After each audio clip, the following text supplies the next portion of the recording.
Have you ever thought, man, I just love running so many Excel sheets and manually aggregating them and modifying them to get to my company's turnover and staffing numbers? Well, if you're not one of those lunatics, then you need an HR dashboard. And maybe the HR software company that you use already has one, but if not, chances are you're pulling data that looks like this. For turnover, you may have something that has their names, maybe their IDs, some status, store ID, yada, yada, yada, yada, yada. And it's a ton and ton and ton and ton of rows. And then you have to put it all together and combine it with some other reports to get your staffing numbers. Maybe it's time for a dashboard. So let's hop on over to the Mediocre Everything Hub. By the way, you can see how I made this report from the video in the description. Alright, so here at the Mediocre Everything Hub, where everything's not just great, it's meh. When the executives get together and they want to know how their employees are shaping up, we can pull up this handy dandy dashboard here, pull it to our year. We're going to use 2023 for this one. And in this case, we're going to look at a bunch of super fake data, but if this was a real company, here's how it would shake out. You can see your average employee count throughout the year. In this case, it's going up, so we're growing, we're expanding the mediocrity, which is great. We've got our average staff count up here at the top, and we've got our turnover percentage for the entire year. Now we can also see our employees by location, our average number of employees for the time period that we've selected. We can see the generic Galleria leading the way with our biggest location at 430 employees, and if we wanted to break it down by department, we could. And the Group of Perplexing Procedures is our largest department at the generic Galleria. And we can go all the way down to see the smallest department, the Committee for Unclear Objectives, with only 13 folks. And if we click on them, we can see that the graphs change to show their data instead. And we can see that their only termination for the year was voluntary, and it looks like it happened in August because in September they dropped their average employee count.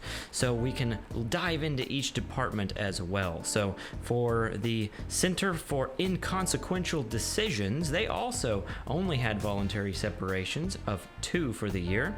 Looks like they also onboarded some people throughout the year. Sections of Slightly Annoying Issues, and if we go all the way to the top, the Group of Perplexing Procedures actually had no terms for the year so far, so 0% turnover and an average employee count of 32.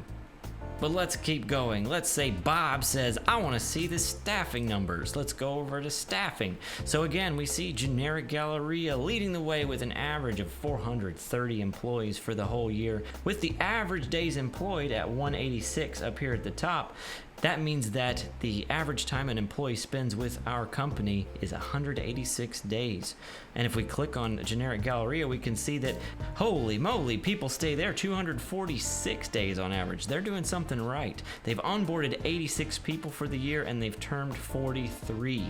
And we can again go into their departments. And again, the Group of Perplexing Procedures, they haven't termed anybody. They're a small department, but they make them stick.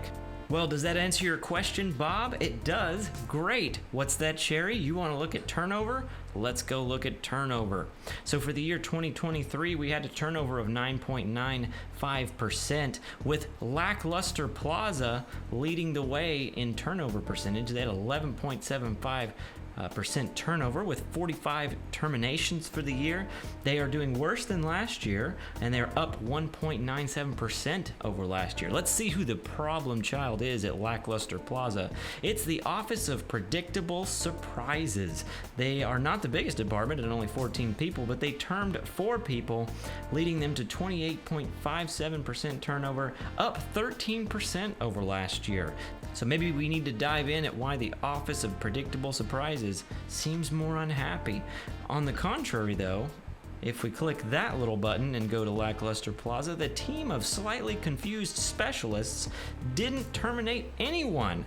So they're not that confused. They must know a thing or two about keeping employees, because they've kept an average of 20 employees all year long. Kudos to the team of slightly confused specialists. So if you're like me and you like to have data on the fly that you can analyze even in meetings, going back and forth, answering questions, being a hero, then let me know and we can work on building you a dashboard as well. Thanks for watching.